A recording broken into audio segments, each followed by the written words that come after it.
آپ نے ایک چیز محسوس کی ہے کہ جو آپ کا دشمن ہے وہ کوئی اور نہیں ہے، وہ آپ کے اپنے اندر ہے، جو کبھی آپ کو گناہ کے اتنے قریب لے جاتا ہے اور آپ کے لیے گناہ کو میٹھا بنا دیتا ہے، اور پھر وہی آپ کو اپنے اندر ذلیل بھی کرواتا ہے۔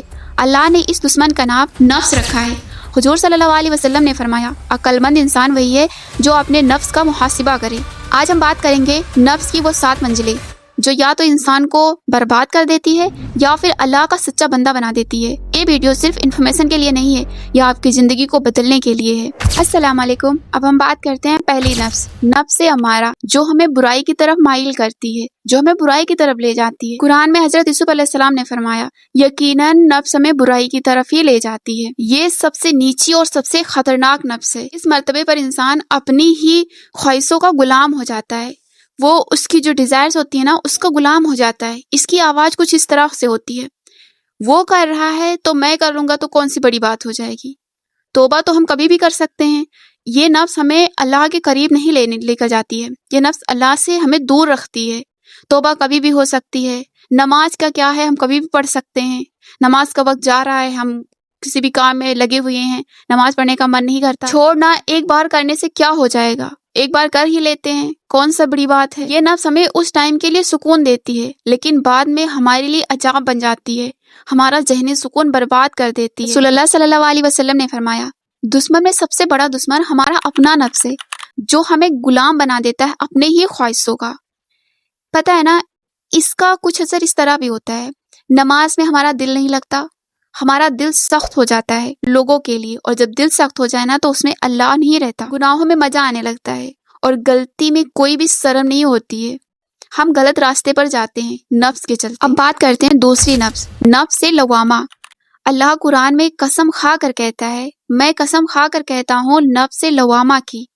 نفس لوامہ وہ ہے جو ہمیں گناہ کے بعد چین نہیں لینے دیتا۔ یہ میں نے اچھا نہیں کیا، میں اللہ کو کیا منہ دکھاؤں گا، یہ میں نہیں ہوں، میں اس سے بہتر ہوں۔ پتہ ہے نفس لوامہ، اگر ہم کچھ بھی گناہ کرتے ہیں تو اس کے بعد ہمیں اس چیز کا افسوس ہوتا ہے اور ہم اللہ سے اس چیز کے لیے توبہ کرتے ہیں۔ جب ہم نفس لوامہ کی سٹیج پہ ہوتے ہیں تو ہم اللہ کے قریب رہتے ہیں، ہم گناہ تو کرتے ہیں لیکن ہم اس چیز کے لیے توبہ بھی کرتے ہیں۔ یہ ہمارے ایمان کی زندہ نشانی ہے۔ حدیث میں آتا ہے کہ جب انسان گناہ کرتا ہے تو اس کے دل میں سیاہ کالا داغ پڑ جاتا ہے، اور جب انسان توبہ کر لے تو وہ داغ پھر مٹ جاتا ہے۔ اس سٹیج پر انسان گرتا بھی ہے اور اٹھتا بھی ہے۔ ہر گراوٹ امتحان نہیں ہوتی، امتحان کا جواب ہوتی ہے۔ اب ہم آتے ہیں تیسرے نفس پہ، نفس ملہمہ، الہام پانے والا نفس۔ اللہ نے نفس کو الہام دیا، برائی اور تقوی دونوں۔ علماء غزنی ابن قیم کہتے ہیں، یہ وہ مقام ہے جہاں بندہ اپنے دل میں ایک نورانی رہنمائی محسوس کرتا ہے۔ عجیب ہوتا ہے نا، جب آپ گناہ کرنے کا ارادہ کرتے ہو اور آپ کا دل اچانک رک جاتا ہے اور آپ گناہ کے راستے پر چل پڑتے ہو، اور پھر آپ کو ایک خیال آتا ہے کہ اللہ سب دیکھ رہا ہے۔ یہ کوئی آواز نہیں، یہ اللہ کی طرف سے ایک الہام ہے۔ ملہمہ اسٹیج پر انسان کو غلط اور صحیح کی تیز پہچان ہوتی ہے، ہمارا جو ضمیر ہے وہ جاگ جاتا ہے، ہمارے دل کے اندر اخلاص ابھرنے لگتا ہے۔ یہ نفس اللہ کے قریب آنے کی ایک چھوٹی سی اسٹارٹ ہوتی ہے۔ اب ہم بات کرتے ہیں چوتھی نفس سے، نفس مطمئنہ، قلب کا سکون۔ اللہ نے قیامت کے دن بلایا ہوا مقام بتایا، اے نفس مطمئنہ اللہ کی طرف لوٹ آ۔ مطمئنہ نفس کا مطلب ہوتا ہے نا جس کے دل میں سکون کا دریا بہتا ہو۔ جب انسان اللہ کے قریب ہو جاتا ہے نا تو اس کے دل میں اپنے آپ ہی سکون بڑھنے لگتا ہے۔ اس نفس کے اسٹیج پر بندے کو کچھ چیزیں محسوس ہوتی ہیں، جیسے اگر ہم کسی مصیبت میں ہوں تو گھبراہٹ نہیں ہوتی، ہمیں اللہ پر پختہ یقین ہوتا ہے، ہم اپنے تقدیر پر راضی ہوتے ہیں، چاہے ہم کتنے بھی مشکلوں سے لڑ رہے ہوں یا پھر ہم چاہے کتنے بھی خوش ہوں، ہم اپنے تقدیر پر راضی ہوتے ہیں، عبادت میں لطف محسوس کرتے ہیں، عبادت کا مزہ لیتے ہیں، ہمیں سکون ملتا ہے عبادت میں، اور ہمیں دعاؤں میں آنسو بڑی ہی جلدی آ جاتے ہیں۔ جب انسان کا دل کمزور ہو جائے، انسان کا دل سافٹ ہو جائے تو پھر جب چھوٹی سے چھوٹی دعاؤں میں وہ جلدی سے رو پڑتا ہے، اور اللہ اس کی دعائیں قبول بھی بہت ہی جلدی کرتا ہے۔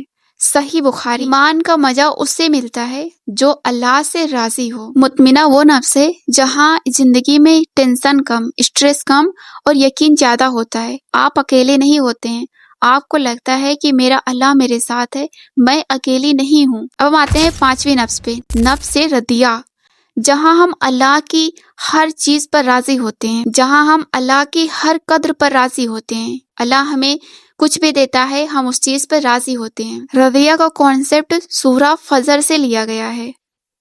اللہ سے راضی ہونا، یہ وہ مقام ہوتا ہے جہاں انسان سوچتا ہے اللہ جو کرے گا بہترین ہی کرے گا، میں اللہ کے ہر فیصلے سے راضی ہوں۔ اب ہم آتے ہیں 6ٹھے نفس پہ، نفس مردیہ، جس سے اللہ راضی ہو۔ یہ رضیہ نفس سے تھوڑا اوپر ہوتا ہے۔ رضیہ نفس میں بندہ اللہ سے راضی ہوتا ہے، اور یہ جو مردیہ نفس ہے اس میں بندے سے اللہ راضی ہوتا ہے۔ حدیث میں آتا ہے جب اللہ کسی بندے سے محبت کرتا ہے تو جبریل علیہ السلام کو فرماتا ہے کہ میں اس سے محبت کرتا ہوں اور تم بھی اس سے محبت کرو۔ کتنی پیاری بات ہے نا۔ اس اسٹیج میں بندے کے گناہ کم ہو جاتے ہیں، دل میں نور بڑھ جاتا ہے، عبادت میں سکون آنے لگتا ہے، اور بندہ ہر کام اللہ کی رضا کے لیے کرتا ہے، اور ہماری زندگی میں برکتیں بڑھ جاتی ہیں۔ یہ نفس رحمت کا نفس ہے۔ اب ہم آتے ہیں نفس کے آخری سٹیج پہ، نفس کامل۔ یہ قرآن کا لفظ تو نہیں ہے، لیکن علماء اس کو کہتے ہیں انسان یہ کامل نفس۔ اس مقام پر بندے کو گناہ سے نفرت ہو جاتی ہے، ہمارے دل میں بس اللہ کی محبت ہوتی ہے، خوشبو، اخلاص، ہوا، کمل کی حد تک۔ دنیا کی چھوٹی چھوٹی چیزیں ہمارے دل کو ہلاتی نہیں۔ حدیث میں آتا ہے کہ مومن وہ انسان ہے جسے لوگ مال اور جان دونوں کے لیے امن سمجھے، سکون سمجھے، اس سے ڈرے نہیں۔ آج آپ اپنی زندگی سے ایک سوال کیجئے، آپ نفس کے کون سی سٹیج پر ہیں؟ نفس امارہ، جہاں آپ ڈیزائرز کے بوجھ تلے دبے ہوئے ہیں، آپ اپنے خواہشوں کے تلے دبے ہوئے ہیں۔ نفس لوامہ، جہاں گناہ اور ہدایت دونوں ساتھ ہے۔ نفس ملہمہ، جہاں اللہ دل کو روشن کر رہا ہے۔ مطمئنہ، جہاں سکون کا دریا ہے۔ یا پھر رضیہ یا مردیہ، جہاں اللہ آپ سے راضی ہوتا جا رہا ہے۔ رسول اللہ صلی اللہ علیہ وسلم نے فرمایا، مجاہد وہ ہے جو اپنے نفس سے جہاد کرے، ہر رات، ہر صبح، ہر دن، ہر فیصلے میں نفس سے جہاد کرے، بس ایک قدم اللہ کی طرف، اور اللہ آپ کو سب سے اوپر اٹھاتا چلا جاتا ہے۔ آپ ایک قدم آگے بڑھائیے، اللہ آپ کو 10 قدم آگے لے کر جائے گا۔ اللہ کی طرف لوٹیے۔